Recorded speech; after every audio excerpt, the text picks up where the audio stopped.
വീക്കാൻ മീഡിയയുടെ ഇന്നത്തെ ക്ലാസ്സിലേക്ക് എല്ലാവർക്കും സ്വാഗതം. വളരെ വ്യത്യസ്തമായിട്ടുള്ള ഒരു ടോപ്പിക്കുമായിട്ട്, വളരെ പ്രയാസമുള്ള ഒരു ടോപ്പിക്കുമായിട്ടാണ് ഞാൻ ഇന്ന് നിങ്ങളുടെ മുമ്പിലേക്ക് എത്തിയിരിക്കുന്നത്. ഇന്ത്യൻ റെയിൽവേ സോണുകളും അതിന്റെ ആസ്ഥാനവും. നമുക്കറിയാം 18 റെയിൽവേ സോണുകളാണ് നമ്മുടെ ഇന്ത്യയിലുള്ളത്. ആ 18 റെയിൽവേ സോണുകളും അതിന്റെ ആസ്ഥാനങ്ങളുമാണ് ഇന്നത്തെ ക്ലാസ്സിലൂടെ ഞാൻ നിങ്ങളുടെ മുമ്പിലേക്ക് പരിചയപ്പെടുത്തുവാൻ വേണ്ടി പോകുന്നത്. അപ്പോൾ ഒരു മാപ്പിന്റെ സഹായത്തോടെയാണ് ഞാൻ നിങ്ങളെ പഠിപ്പിക്കുവാൻ വേണ്ടി പോകുന്നത്. അപ്പോൾ നമുക്ക് ക്ലാസ്സിലേക്ക് കടക്കാം. അപ്പോൾ PSC പരീക്ഷകൾക്ക് പല തവണ ആവർത്തിച്ച് ചോദിക്കുന്ന ഏറ്റവും പ്രധാനപ്പെട്ട ഒരു ടോപ്പിക്കുമായിട്ടാണ് ഞാൻ ഇന്ന് നിങ്ങളുടെ മുമ്പിലേക്ക് എത്തിയിരിക്കുന്നത്. PSC പരീക്ഷകൾക്ക് പലപ്പോഴും പലതവണയായിട്ട് ആവർത്തിക്കുന്ന ചോദ്യമാണ് റെയിൽവേ സോണുകളുടെ ആസ്ഥാനങ്ങൾ. നമുക്കറിയാം ഭാരതത്തിൽ ഏകദേശം 18 റെയിൽവേ സോണുകൾ, 17 ഉണ്ടായിരുന്നുള്ളൂ. അവസാനത്തെ സൗത്ത് കോസ്റ്റ് റെയിൽവേയും കൂടി വന്നപ്പോഴത്തേന് 18 റെയിൽവേ സോണുകളാണ് ഭാരതത്തിൽ ഉള്ളത്. അപ്പോൾ ആ 18 റെയിൽവേ സോണുകളുടെ ആസ്ഥാനം പഠിച്ചു വെക്കുക വളരെ ബുദ്ധിമുട്ടായിട്ടുള്ള കാര്യമാണ്. കാരണം ഒരുപാട് 18 പല ആവർത്തിച്ച് വരുന്ന സ്ഥലങ്ങളൊക്കെ ഉണ്ടായതുകൊണ്ട് പഠിച്ചു വെക്കുവാൻ വളരെ പ്രയാസമാണ്. എങ്കിലും 18 റെയിൽവേ സോണുകളും അതിന്റെ ആസ്ഥാനങ്ങളും എവിടെയൊക്കെയാണ് എന്നാണ് നമ്മൾ ഇന്ന് പഠിക്കുവാൻ വേണ്ടി പോകുന്നത്. ഒരു മാപ്പിന്റെ സഹായത്തോടെ ഇവിടെ ഇന്ത്യയുടെ മാപ്പ് നമ്മൾ വരച്ചിട്ടുണ്ട്. അപ്പോൾ ആ ഇന്ത്യയുടെ മാപ്പിന്റെ സഹായത്തോടെയാണ് ആ റെയിൽവേ സോണുകളും അതിന്റെ ആസ്ഥാനങ്ങളും നമ്മൾ പഠിക്കുവാൻ വേണ്ടി പോകുന്നത്. നമുക്കറിയാം, നമുക്ക് ദിക്കൊക്കെ ഒരു മാപ്പ് കണ്ടു കഴിഞ്ഞാൽ അതിന്റെ ദിശയൊക്കെ നമ്മൾ കൊച്ചുനാൾ തൊട്ടേ പഠിച്ചിട്ടുള്ളതാണ്. ഏറ്റവും മുകളിൽ നമുക്കറിയാം നോർത്താണ്, ഏറ്റവും താഴെ സൗത്ത്, അവിടെ ഈസ്റ്റ് ആണ്, ഇവിടെ വെസ്റ്റ്, വടക്ക്, തെക്ക്, പടിഞ്ഞാറ്, കിഴക്ക്. ഇതാണ് ഒരു മാപ്പിന്റെ നമുക്ക് ദിശ കണ്ടുപിടിക്കാനായിട്ട് വളരെ സിമ്പിൾ ആണ്. ഇവിടെ ഏറ്റവും മുകളിൽ നോർത്ത്, ഏറ്റവും താഴെ സൗത്ത്, അവിടെ ഈസ്റ്റ്, ഇവിടെ വെസ്റ്റ്. അപ്പൊ അതിന്റെ പ്രധാനപ്പെട്ട സ്ഥലങ്ങൾ നമുക്കറിയാം. ഏറ്റവും പ്രധാനപ്പെട്ട 4 റെയിൽവേ, നോർത്തേൺ റെയിൽവേ ഉണ്ട്, ഈസ്റ്റേൺ റെയിൽവേ ഉണ്ട്, അതോടൊപ്പം വെസ്റ്റേൺ റെയിൽവേ ഉണ്ട്, സദേൺ റെയിൽവേ ഉണ്ട്. അപ്പൊ അതിന്റെ ആസ്ഥാനങ്ങൾ കണ്ടുപിടിക്കാൻ വളരെ എളുപ്പമാണ്. ആദ്യം നോർത്തിലേക്ക് പോവുകയാണ്. നോർത്തേൺ റെയിൽവേയുടെ ആസ്ഥാനം നമുക്കറിയാം. നോർത്തിലെ ഏറ്റവും പ്രധാനപ്പെട്ട നഗരം നമ്മുടെ ക്യാപിറ്റൽ സിറ്റി ആയിട്ടുള്ള ഡൽഹി തന്നെയാണ്. അപ്പൊ നോർത്തേൺ റെയിൽവേയുടെ ആസ്ഥാനം ഡൽഹിയെ പരിഗണിക്കാതെ വേറെ ആരെയും പരിഗണിക്കാൻ കഴിയില്ല. അപ്പൊ നോർത്തേൺ റെയിൽവേയുടെ ആസ്ഥാനം സ്വാഭാവികമായിട്ടും ഡൽഹിയാണ്. നോർത്തേൺ റെയിൽവേയുടെ ആസ്ഥാനം ഡൽഹിയാണ്. ഇനി അടുത്ത നമ്മൾ ഈസ്റ്റിലേക്ക് പോകുമ്പോൾ, കിഴക്കൻ സംസ്ഥാനങ്ങളിലേക്ക് പോകുമ്പോൾ, കിഴക്ക് നമുക്കറിയാം. കിഴക്കിലെ ഏറ്റവും പ്രധാനപ്പെട്ട സപ്ത സഹോദരിമാർ എന്നറിയപ്പെടുന്ന സംസ്ഥാനങ്ങൾ കിഴക്കുണ്ട്. സിക്കിമുണ്ട്, അരുണാചൽ പ്രദേശ് ഉണ്ട്, ആസാം ഉണ്ട്, മേഘാലയ ഉണ്ട്, ത്രിപുര, മണിപ്പൂർ, മിസോറാം, ഇതൊക്കെ കിടപ്പുണ്ടെങ്കിൽ പോലും നോർത്തിലെ ഈസ്റ്റേണിലെ ഏറ്റവും പ്രധാനപ്പെട്ട മറ്റൊരു സ്റ്റേറ്റ് നമ്മൾ കാണാതെ പോകരുത്. വെസ്റ്റ് ബംഗാൾ അവിടെ കിടപ്പുണ്ട്. നമുക്കറിയാം ബ്രിട്ടീഷുകാരുടെ കാലം മുതൽ തന്നെ ഏറ്റവും അധികം പ്രശസ്തി ആർജിച്ചിട്ടുള്ള ഒരു സ്ഥലമാണ് ആ വെസ്റ്റ് ബംഗാൾ. അതോടൊപ്പം തന്നെ കൽക്കത്ത. അപ്പോൾ സ്വാഭാവികമായിട്ടും ഈസ്റ്റിനെ പരിഗണിക്കുമ്പോൾ, ഈസ്റ്റിനെ റെയിൽവേ മന്ത്രാലയം പരിഗണിച്ചപ്പോൾ ഈസ്റ്റേൺ റെയിൽവേയുടെ ആസ്ഥാനത്തിന് മറ്റൊരു ആശയക്കുഴപ്പം അവർക്ക് ഉണ്ടായിരുന്നില്ല. ഈസ്റ്റേൺ റെയിൽവേയുടെ ആസ്ഥാനം ബ്രിട്ടീഷുകാരുടെ കാലത്ത് തന്നെ, അല്ലെങ്കിൽ പണ്ട് പുരാതന കാലത്ത് തന്നെ വളരെയധികം പ്രശസ്തി ആർജിച്ച നമ്മുടെ കൽക്കത്തയ്ക്ക് തന്നെയാണ് അവർ ഈസ്റ്റേൺ റെയിൽവേയുടെ ആസ്ഥാനത്തിന്റെ പട്ടം ചാർത്തി കൊടുത്തത്. അപ്പൊ നോർത്തേൺ റെയിൽവേ ഡൽഹിയാണ്, ഈസ്റ്റേൺ റെയിൽവേ വെസ്റ്റ് ബംഗാളിന്റെ ക്യാപിറ്റൽ ആയിട്ടുള്ള കൊൽക്കത്തയ്ക്കാണ് കൊടുത്തിരിക്കുന്നത്. ഇനി അടുത്ത വെസ്റ്റേൺ റെയിൽവേയിലേക്ക് പടിഞ്ഞാറത്തേക്ക് വരുമ്പോൾ, പടിഞ്ഞാറൻ റെയിൽവേയുടെ ആസ്ഥാനം നമുക്കറിയാം. പടിഞ്ഞാറിലെ ഏറ്റവും പ്രധാനപ്പെട്ട സ്ഥലങ്ങളിൽ ഏറ്റവും പ്രധാനപ്പെട്ട ഒരു സ്ഥലം മുംബൈയാണ്. കൊൽക്കത്തയെ പോലെ തന്നെ വളരെയധികം ഇന്ത്യൻ സ്വാതന്ത്ര്യ സമരത്തിലെല്ലാം തന്നെ വളരെയധികം പ്രശസ്തി ആർജിച്ചിട്ടുള്ള, പലതവണ നമ്മൾ സ്വാതന്ത്ര്യ സമരവുമായിട്ടൊക്കെ ബന്ധപ്പെട്ട് പഠിച്ചിട്ടുള്ള സ്ഥലങ്ങളിൽ ഏറ്റവും പ്രധാനപ്പെട്ട മുംബൈയാണ്. അതോടൊപ്പം ഇന്ന് ഇന്ത്യയുടെ സാമ്പത്തിക തലസ്ഥാനം, എല്ലാ സംരംഭങ്ങളുടെയും ആസ്ഥാനങ്ങൾ ഏറ്റവും കൂടുതൽ സ്ഥിതി ചെയ്യുന്നത് മുംബൈയിലാണ്. അപ്പോൾ സ്വാഭാവികമായിട്ടും വെസ്റ്റേൺ റെയിൽവേയുടെ ആസ്ഥാനത്തെ പരിഗണിച്ചപ്പോൾ റെയിൽവേ മന്ത്രാലയത്തിന് അവിടെയും ആലോചിക്കേണ്ടി വന്നില്ല. വെസ്റ്റേൺ റെയിൽവേയുടെ ആസ്ഥാനം അവർ കൊടുത്തത് മുംബൈയാണ്. മുംബൈ ചർച്ച് ഗേറ്റ് ആണ്. കാരണം മുംബൈ മറ്റൊന്നിന്റെ ആസ്ഥാനം കൂടി വരുന്നുണ്ട് എന്നുള്ളത് കൊണ്ട് തന്നെ മറന്നവരുത്. മുംബൈ ചർച്ച് ഗേറ്റ് ആണ് വെസ്റ്റേൺ റെയിൽവേയുടെ ആസ്ഥാനം. അപ്പൊ north Delhi, eastern railway Kolkata, ഇവിടെ western railway Mumbai Churchgate. ഇനി അതടുത്ത് സദേൺ റെയിൽവേയിലേക്ക് വരുമ്പോൾ നമുക്കറിയാം കേരളം, തമിഴ്നാടും, കർണാടകയും, ആന്ധ്രാപ്രദേശ്, തെലങ്കാന അടക്കമുള്ള സംസ്ഥാനങ്ങളെല്ലാം കൂടി ഉൾപ്പെടുന്നതാണ് സൗത്ത് ഇന്ത്യ എന്ന് പറഞ്ഞാൽ. അപ്പോൾ സദേൺ റെയിൽവേയുടെ ആസ്ഥാനം പരിഗണിക്കുമ്പോൾ നമുക്ക് സംശയമൊന്നുമില്ല, തമിഴ്നാടിന്റെ തലസ്ഥാനമായ ചെന്നൈക്കാണ് സദേൺ റെയിൽവേയുടെ ആസ്ഥാനമായിട്ട് റെയിൽവേ മന്ത്രാലയം പരിഗണിച്ചത്. അപ്പം ഡൽഹി, ഇവിടെ കൊൽക്കത്ത, ഇവിടെ മുംബൈ ചർച്ച് ഗേറ്റ്, ഇവിടെ ചെന്നൈ. മറക്കരുത്, ഈ 4 സ്ഥലങ്ങൾ പെട്ടെന്ന് ഓർത്തൊക്കെ വളരെ ഇമ്പോർട്ടന്റ് ആണ്. Northern railway Delhi, eastern railway Kolkata, western railway Mumbai church gate, southern railway Chennai. അപ്പോൾ ഏറ്റവും പ്രധാനപ്പെട്ട 4 റെയിൽവേ സോണുകളും അതിന്റെ ആസ്ഥാനങ്ങൾ നമ്മൾ പഠിച്ചു കഴിഞ്ഞു. ഇനി മറ്റൊരു 4 കൂടി പഠിക്കാൻ വേണ്ടി പോവുകയാണ്.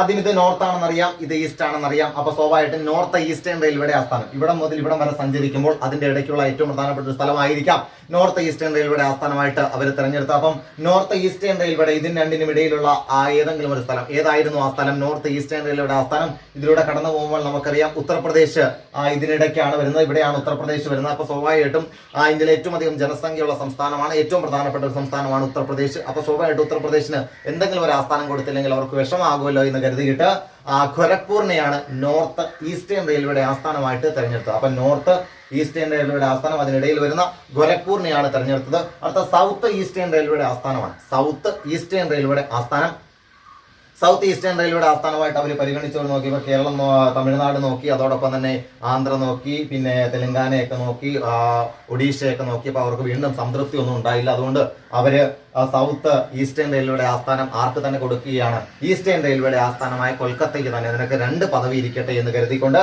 സൗത്ത് ഈസ്റ്റേൺ റെയിൽവേയുടെ ആസ്ഥാനമായിട്ട് അവർ തിരഞ്ഞെടുത്തത് കൊൽക്കത്തയെ തന്നെ. അപ്പൊ കൊൽക്കത്തയ്ക്ക് 2 പ്രത്യേകതയായി കഴിഞ്ഞു. ഈസ്റ്റേൺ റെയിൽവേയുടെ ആസ്ഥാനവും സൗത്ത് ഈസ്റ്റേൺ റെയിൽവേയുടെ ആസ്ഥാനവും കൊൽക്കത്ത തന്നെയാണ്. ഇനി അടുത്ത സൗത്ത് വെസ്റ്റേൺ റെയിൽവേയുടെ ആസ്ഥാനമാണ്. സൗത്ത് വെസ്റ്റേൺ റെയിൽവേയുടെ ആസ്ഥാനം അവർ പരിഗണിച്ചപ്പോൾ അവർ കർണാടകയിലെ ഹുബ്ലി എന്ന് പറയുന്ന സ്ഥലം, കർണാടകയിലെ ഹുബ്ലിയാണ്. അപ്പൊ ഇതാണ് സൗത്ത് വെസ്റ്റേൺ റെയിൽവേയുടെ ആസ്ഥാനമായിട്ട് അവർ തിരഞ്ഞെടുത്തത് കർണാടകയിലെ ഹുബ്ലിയാണ്. മറക്കരുത്, സൗത്ത് വെസ്റ്റേൺ റെയിൽവേയുടെ ആസ്ഥാനം. അതിപ്പോൾ ഇതിനിടയ്ക്കിൽ വരുന്ന ഏതെങ്കിലും ഒരു സംസ്ഥാനങ്ങളിൽ ഏതെങ്കിലും ഒരു സ്ഥലത്തിനായിരിക്കും അത് നോക്കിയപ്പോൾ അവർക്ക് ഇഷ്ടപ്പെട്ടത് കർണാടകയാണ്. കർണാടകയിലെ ഹുബ്ലി എന്ന് പറയുന്ന സ്ഥലത്താണ് സൗത്ത് വെസ്റ്റേൺ റെയിൽവേയുടെ ആസ്ഥാനം. ഇനി അടുത്തത് നോർത്ത് വെസ്റ്റേൺ റെയിൽവേയുടെ ആസ്ഥാനമാണ്. നോർത്ത് വെസ്റ്റേൺ റെയിൽവേയുടെ ആസ്ഥാനം അവർ ഇങ്ങനെ സഞ്ചരിച്ച് വന്നപ്പോൾ രാജസ്ഥാൻ കണ്ടപ്പോൾ അവർക്കൊരു പ്രത്യേകത, കാരണം ഇന്ത്യയിലെ ഏറ്റവും വലിയ സംസ്ഥാനമാണ് രാജസ്ഥാൻ. അപ്പൊ അവർക്ക് എന്തെങ്കിലും ഒരു പ്രത്യേകത കൊടുത്തില്ല എങ്കിൽ, അല്ലെങ്കിൽ ഒരു ആസ്ഥാനം കൊടുത്തില്ലെങ്കിൽ രാജസ്ഥാൻകാർക്ക് വിഷമമായാലോ എന്ന് കരുതിക്കൊണ്ട് അവ ജയ്പൂരിനെയാണ്, രാജസ്ഥാനിലെ ജയ്പൂരിനെയാണ് നോർത്ത് വെസ്റ്റേൺ റെയിൽവേയുടെ ആസ്ഥാനമായിട്ട് അവർ തിരഞ്ഞെടുത്തത്. അപ്പൊ ഇതിന് രണ്ടിനും ഇടയ്ക്ക് ഖരഗ്പൂർ, ഇതിനും ഇടയ്ക്ക് സ്ഥലമൊന്നും അവർക്ക് ഇഷ്ടപ്പെട്ടില്ല. അതുകൊണ്ട് കൊൽക്കത്തയ്ക്ക് തന്നെ 2 പദവി കൊടുക്കുകയാണ്. ഇതിനും ഇടയ്ക്ക് ഹുബ്ലി, കർണാടകയിലെ ഹുബ്ലിയാണ് സൗത്ത് വെസ്റ്റേൺ റെയിൽവേയുടെ ആസ്ഥാനമായിട്ട് അവർ തിരഞ്ഞെടുത്തത്. കർണാടകയിലെ ഹുബ്ലിയാണ്. ഇനി നോർത്ത് വെസ്റ്റേൺ റെയിൽവേയുടെ ആസ്ഥാനമായിട്ട് അവർ സഞ്ചരിച്ചു വന്നപ്പോൾ പഞ്ചാബ് ഇഷ്ടപ്പെട്ടില്ല, അവർക്ക് രാജസ്ഥാൻ വന്നപ്പോൾ ഇഷ്ടപ്പെട്ടു. അങ്ങനെ രാജസ്ഥാനിലെ ജയ്പൂരിൽ കൊടുക്കുകയാണ് നോർത്ത് വെസ്റ്റേൺ റെയിൽവേയുടെ ആസ്ഥാനം. നമ്മൾ ഇതുവരെ 8 റെയിൽവേ സോണുകളും അതിന്റെ ആസ്ഥാനങ്ങളും പഠിച്ചു കഴിഞ്ഞു. ഇനി നമ്മൾ പഠിക്കുവാൻ വേണ്ടി പോകുന്നത് സെൻട്രൽ റെയിൽവേകളുടെ ആസ്ഥാനങ്ങളാണ്. നമുക്കറിയാം ഇന്ത്യക്കകത്ത് തന്നെ 4 സെൻട്രലുകൾ ഞാൻ വരച്ചിട്ടുണ്ട്. ഇന്ത്യക്ക് 4 ദിക്കുകൾ നമുക്കറിയാം, എല്ലാ രാജ്യങ്ങൾക്കും ഉണ്ട്. നോർത്ത് ഉണ്ട്, സൗത്ത് ഉണ്ട്, ഈസ്റ്റ് ഉണ്ട്, വെസ്റ്റ് ഉണ്ട്. അതിന്റെയൊക്കെ സെൻട്രലുകളുടെ ആസ്ഥാനങ്ങളാണ് നമ്മൾ പഠിക്കുവാൻ വേണ്ടി പോകുന്നത്. നമ്മൾ ഇത് ഇന്ത്യക്കകത്ത് തന്നെ 4 സെൻട്രലുകൾ നമ്മൾ വരച്ചിട്ടുണ്ട്, അത് തന്നെ പഠിച്ചാൽ മതി. നമുക്കറിയാം നോർത്ത് എന്ന് പറഞ്ഞാൽ ഇത്രയും ഭാഗത്താണ്, ഇത്രയും ഭാഗമാണ് ഇന്ത്യയുടെ നോർത്ത് ഇന്ത്യ എന്ന പേരിൽ അറിയപ്പെടുന്നത്. അപ്പൊ ആ നോർത്ത് ഇന്ത്യയിൽ വരുന്ന പ്രധാനപ്പെട്ട സ്റ്റേറ്റിലെ ഏറ്റവും പ്രധാനപ്പെട്ട ഒരു സ്ഥലമാണ് അലഹബാദ്. ഉത്തർപ്രദേശിലെ അലഹബാദിലാണ് നോർത്ത് സെൻട്രൽ റെയിൽവേയുടെ ആസ്ഥാനം. അപ്പൊ നോർത്ത് സെൻട്രൽ റെയിൽവേയുടെ ആസ്ഥാനം അലഹബാദാണ്. ഇനി അടുത്തത് ഈസ്റ്റ് സെൻട്രൽ റെയിൽവേയുടെ ആസ്ഥാനം. നമുക്കറിയാം ആ 7 സഹോദരിമാർ, അതോടൊപ്പം തന്നെ വെസ്റ്റ് ബംഗാളും ബീഹാറും എല്ലാം തന്നെ ഇന്ത്യയുടെ ഈസ്റ്റ് ഭാഗത്ത് വരുന്ന സംസ്ഥാനങ്ങളാണ്. അപ്പൊ ഈസ്റ്റ് സെൻട്രൽ റെയിൽവേയുടെ ആസ്ഥാനമായിട്ട് അവർ തെരഞ്ഞെടുത്തത് ഹാജിപ്പൂരാണ്. ബീഹാർ എന്ന് പറയുന്ന സംസ്ഥാനത്തെ ഹാജിപ്പൂരാണ് ഈസ്റ്റ് സെൻട്രൽ റെയിൽവേയുടെ ആസ്ഥാനം. ഇന്ത്യക്കകത്ത് വരുന്നത്, മറ്റെല്ലാം ബോർഡർ ഭാഗമായിരുന്നുവെങ്കിൽ ഇത് ഇന്ത്യക്കകത്ത് വരുന്നതാണ്. അപ്പം ഈസ്റ്റ് സെൻട്രൽ റെയിൽവേയുടെ ആസ്ഥാനമായിട്ട് ഹാജിപ്പൂരാണ്.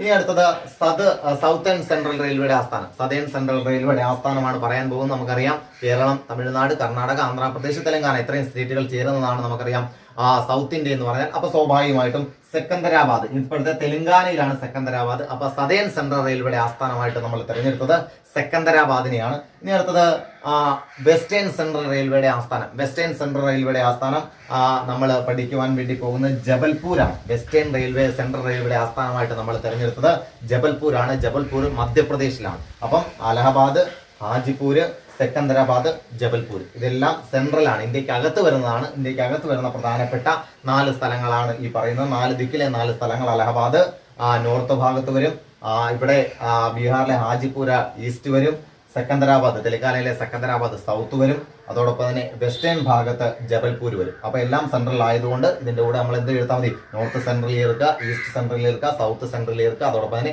വെസ്റ്റ് സെൻട്രൽ ചേർത്ത് കഴിഞ്ഞാൽ പ്രധാനപ്പെട്ട മറ്റൊരു 4 റെയിൽവേയുടെ ആസ്ഥാനങ്ങൾ കൂടി നമ്മൾ പഠിക്കുക. അപ്പം 12 റെയിൽവേ സോണുകൾ നമ്മൾ പഠിച്ചു കഴിഞ്ഞു. ഇനി നമ്മൾ പഠിക്കുവാൻ പോകുന്ന ഏറ്റവും പ്രധാനപ്പെട്ട ഒരു 6 എണ്ണം കൂടി കഴിഞ്ഞാൽ നമ്മുടെ ഇന്നത്തെ ക്ലാസ് അവസാനിക്കുകയാണ്. ഏറ്റവും പ്രധാനപ്പെട്ടത് സെൻട്രൽ റെയിൽവേയുടെ ആസ്ഥാനമാണ് നമ്മൾ പഠിക്കുവാൻ വേണ്ടി പോകുന്നത്. നമുക്കറിയാം നോർത്തിന്റെ ആസ്ഥാനം കിട്ടി, ഈസ്റ്റ് കിട്ടി, വെസ്റ്റ് കിട്ടി, സൗത്ത് കിട്ടി. ഇനി അടുത്ത് സെൻട്രൽ റെയിൽവേ, നടുക്ക് വരുന്ന സെൻട്രൽ റെയിൽവേയുടെ ആസ്ഥാനം എവിടെയാണ് എന്നാണ് നമ്മൾ പഠിക്കുവാൻ വേണ്ടി പോകുന്നത്.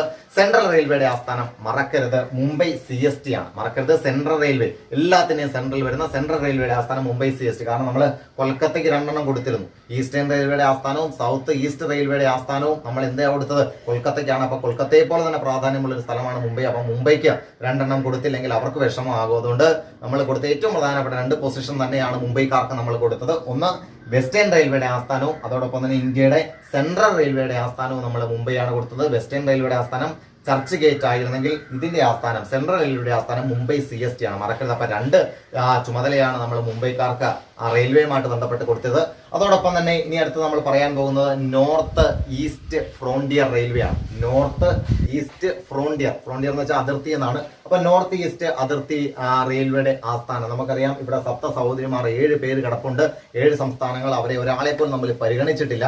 അപ്പം അവർക്കൊരു വിഷമം ഉണ്ടാകും. ഇത്രയും ബാക്കി എല്ലാവർക്കും എന്തെങ്കിലും കൊടുക്കുമ്പോൾ ഞങ്ങൾക്ക് മാത്രം, ഞങ്ങൾ 7 പേരിൽ ആർക്കെങ്കിലും ഒരാൾക്കെങ്കിലും കൊടുക്കണം. ഒന്നാതെ അവർക്ക് പരാതിയാണ്, നമ്മൾ അവരെ മൈൻഡ് ചെയ്യുന്നില്ല എന്നൊക്കെ. കാരണം അവരങ്ങ് മാറിക്കിടക്കുന്നതുകൊണ്ടാണ് ഞങ്ങളൊന്നും മൈൻഡ് ചെയ്യാത്തെന്നൊക്കെ ഒരു പരാതി അവർക്കുണ്ട്. അപ്പം അവരുടെ സങ്കടവും ആ വിഷമവും ഒക്കെ മാറ്റുവാൻ വേണ്ടിയിട്ട് നമ്മൾ പുതിയൊരു വകുപ്പ് തന്നെ ഉണ്ടാക്കി. ആ റെയിൽവേ സോണിന്റെ പേരാണ് north east frontier. North east ഫ്രോണ്ടിയറിന്റെ ആസ്ഥാനമായിട്ട് നമ്മൾ തെരഞ്ഞെടുത്തത് ഗുവാഹത്തിയാണ്. ആസാമിലെ ഗുവാഹത്തിയാണ് നമ്മൾ എന്തായിട്ട് തിരഞ്ഞെടുത്തത്? നോർത്ത് ഈസ്റ്റേൺ റെയിൽവേയുടെ ആസ്ഥാനമായിട്ട് നമ്മൾ തിരഞ്ഞെടുത്തത് ഗുവാഹത്തിയാണ് ആസ്ഥാനം. അപ്പൊ നോർത്ത് ഈസ്റ്റ് ഫ്രോണ്ടിയർ റെയിൽവേയുടെ ആസ്ഥാനം മറക്കരുത്. നോർത്ത് ഈസ്റ്റേൺ റെയിൽവേയുടെ ആസ്ഥാനം ഗോരഖ്പൂർ ആയിരുന്നു. North east frontier railway, frontier എന്ന് വന്നു കഴിഞ്ഞാൽ ഒറ്റ ഫ്രോണ്ടിയർ വരുന്നുള്ളൂ. ആ ഫ്രോണ്ടിയർ വന്നു കഴിഞ്ഞാൽ അത് ഗുവാഹത്തിയാണെന്ന് ഓർത്തുകൊള്ളുക. ഇനി നമ്മൾ പഠിക്കുവാൻ വേണ്ടി പോകുന്നത് east coast railway. East cost നമുക്കറിയാം തീരപ്രദേശമാണ്. ഈസ്റ്റ് പടിഞ്ഞാറൻ തീരപ്രദേശങ്ങളുടെ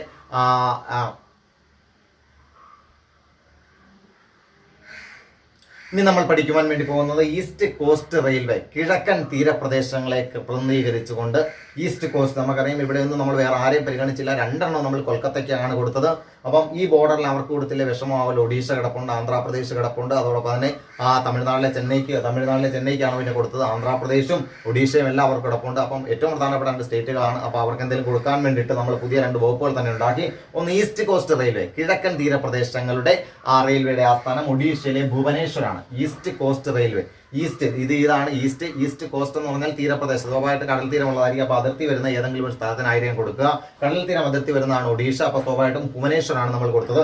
ഇനി അടുത്തത് ഈസ്റ്റുകാർക്ക് കൊടുക്കുമ്പോൾ, കിഴക്കുകാർക്ക് ഒരു കോസ്റ്റ് കൊടുക്കുമ്പോൾ നമുക്ക് സ്വാഭാവികമായിട്ട് കടൽ തീരമുള്ള സൗത്ത് കോസ്റ്റുകാർക്കും എന്തെങ്കിലും കൊടുക്കണം. അങ്ങനെ സൗത്ത് കോസ്റ്റ് റെയിൽവേയുടെ ആസ്ഥാനമായിട്ട് നമ്മൾ തെരഞ്ഞെടുത്തത് വിശാഖപട്ടണം. അപ്പൊ ഈസ്റ്റ് കോസ്റ്റ് ഭുവനേശ്വരം, സൗത്ത് കോസ്റ്റ് വിശാഖപട്ടണം. ഇനി ലാസ്റ്റ് ഒരെണ്ണമുണ്ട് സൗത്ത് ഈസ്റ്റ് സെൻട്രൽ റെയിൽവേയുടെ ആസ്ഥാനം. പുതിയതായിട്ട് നമ്മൾ ഉണ്ടാക്കിയ ഒരെണ്ണമാണ്. സൗത്ത് ഈസ്റ്റ് സെൻട്രൽ റെയിൽവേയുടെ ആസ്ഥാനം ഛത്തീസ്ഗഡിലെ ബിലാസ്പൂരാണ്.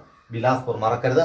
South east central railway. ഇത് സൗത്ത്, ഇത് ഈസ്റ്റ്, അതിന്റെ എല്ലാം സെൻട്രൽ വരുന്നത്. അപ്പൊ ഇതിങ്ങനെ വരുമ്പോൾ ഇതിങ്ങനെയായിരിക്കും പോവുക. ഇങ്ങനെ പോകുമ്പോൾ അതിന്റെ ഏറ്റവും സെൻട്രൽ ആയിട്ട് വരുന്നത് ഛത്തീസ്ഗഡ് ആണ്. ഛത്തീസ്ഗഡ് എന്ന് പറയുന്ന സ്റ്റേറ്റ്. അപ്പൊ ആ ഛത്തീസ്ഗഡിലെ ബിലാസ്പൂരിനെയാണ് നമ്മൾ സൗത്ത് ഈസ്റ്റ് സെൻട്രൽ റെയിൽവേയുടെ ആസ്ഥാനമായിട്ട്. അപ്പൊ സെൻട്രൽ റെയിൽവേയുടെ ആസ്ഥാനം മുംബൈ CST. അതോടൊപ്പം തന്നെ നോർത്ത് ഈസ്റ്റ് ഫ്രോണ്ടിയറിന്റെ ആസ്ഥാനം ഗുവാഹത്തി. അതോടൊപ്പം തന്നെ ഈസ്റ്റ് കോസ്റ്റ് കിഴക്കൻ തീരപ്രദേശങ്ങളുടെ ആസ്ഥാനമായിട്ട് നമ്മൾ തിരഞ്ഞെടുത്ത ഭുവനേശ്വർ. അതോടൊപ്പം തന്നെ സൗത്ത് കോസ്റ്റ് ദക്ഷിണ തീരപ്രദേശങ്ങളുടെ ആസ്ഥാനമായിട്ട് നമ്മൾ തിരഞ്ഞെടുത്തത് വിശാഖപട്ടണം. അതോടൊപ്പം തന്നെ സൗത്ത് ഈസ്റ്റ് സെൻട്രൽ റെയിൽവേയുടെ ആസ്ഥാനമായിട്ട് നമ്മൾ തെരഞ്ഞെടുത്തത് ബിലാസ്പൂരാണ്. ഇനിയിപ്പോൾ നമ്മൾ 17 എണ്ണം ആയി കഴിഞ്ഞു. ഇനി ഒരെണ്ണമുള്ളത് കൊൽക്കത്ത മെട്രോയാണ്. കൊൽക്കത്ത മെട്രോയുടെ സ്വാഭാവികമായിട്ടും കൊൽക്കത്ത മെട്രോയുടെ ആസ്ഥാനം നമുക്കറിയാം. അത് എന്തായിരിക്കും? കൊൽക്കത്ത തന്നെയാണ്. അപ്പോൾ മറക്കരുത്, കൊൽക്കത്തയ്ക്ക് 3 പ്രത്യേകതകളാണ് നമ്മുടെ ഇന്ത്യൻ റെയിൽവേ കൊടുത്തിരിക്കുന്നത്. ഒന്ന് ഈസ്റ്റേൺ റെയിൽവേയുടെ ആസ്ഥാനം, അതോടൊപ്പം തന്നെ സൗത്ത് ഈസ്റ്റ് റെയിൽവേയുടെ ആസ്ഥാനം, അതോടൊപ്പം തന്നെ കൊൽക്കത്ത മെട്രോയുടെ ആസ്ഥാനം കൊൽക്കത്ത തന്നെയാണ്. ഏറ്റവും പ്രധാനപ്പെട്ട രണ്ടാമത്തെ മുംബൈക്ക് നമ്മൾ ഏറ്റവും പ്രധാനപ്പെട്ട 2 വകുപ്പുകൾ തന്നെ കൊടുത്തു. ഒന്ന് ഈ വെസ്റ്റേൺ റെയിൽവേയുടെ ആസ്ഥാനവും കൊടുത്തു. അതോടൊപ്പം തന്നെ സെൻട്രൽ റെയിൽവേയുടെ ആസ്ഥാനവും നമ്മൾ തിരഞ്ഞെടുത്തത് മുംബൈയെ തന്നെയാണ്. അപ്പോൾ ഇന്നത്തെ എൻ്റെ ക്ലാസ് നിങ്ങൾക്ക് എല്ലാവർക്കും ഇഷ്ടമായി എന്ന് കരുതുന്നു. മാപ്പിന്റെ സഹായത്തോടെ വളരെ പ്രയാസമുള്ള ഒരു ടോപ്പിക്കാണ്. കാരണം പലപ്പോഴും എത്ര പഠിച്ചാലും കൺഫ്യൂഷനായി തിരിഞ്ഞു പോകുന്ന ഒരു ടോപ്പിക്കാണ്. അതുകൊണ്ടാണ് മാപ്പിന്റെ സഹായത്തോടെ ഞാൻ പഠിപ്പിക്കുവാൻ വേണ്ടി ശ്രമിച്ചത്. അപ്പോൾ ഈ മാപ്പിന്റെ ഈ രൂപം മനസ്സിലുണ്ടെങ്കിൽ തീർച്ചയായിട്ടും കണ്ടുപിടിക്കാൻ വളരെ സിമ്പിളാണ്. അപ്പോൾ അതുകൊണ്ടാണ് ഈ മാപ്പിന്റെ സഹായത്തോടെ നിങ്ങളുടെ മുമ്പിലേക്ക് എത്തിയത്. അപ്പോൾ ഇന്നത്തെ ക്ലാസ് നിങ്ങൾക്ക് എല്ലാവർക്കും ഇഷ്ടമായെങ്കിൽ തീർച്ചയായിട്ടും ഈ ചാനൽ സബ്സ്ക്രൈബ് ചെയ്യുക. അതോടൊപ്പം തന്നെ നിങ്ങളുടെ കൂട്ടുകാർക്കെല്ലാം തന്നെ പരമാവധി ഇത് ഷെയർ ചെയ്യുക. നിങ്ങളുടെ വിലയേറിയ അഭിപ്രായങ്ങളും നിർദ്ദേശങ്ങളും നിങ്ങൾക്ക് ആവശ്യമുള്ള ക്ലാസ്സുകളും എല്ലാം ഇതിന് താഴെ കമൻ്റായിട്ട് രേഖപ്പെടുത്തുക. അപ്പം വീണ്ടും പുതിയ ടോപ്പിക്കുമായിട്ട് വിവിധ അധ്യാപകർ എല്ലാവരും നിങ്ങളുടെ മുമ്പിലേക്ക് എത്തുന്നതായിരിക്കും. അപ്പോൾ എല്ലാവർക്കും നല്ലൊരു ദിനം ആശംസിക്കുന്നു. വീണ്ടും കാണാം. അതുവരെ നന്ദി.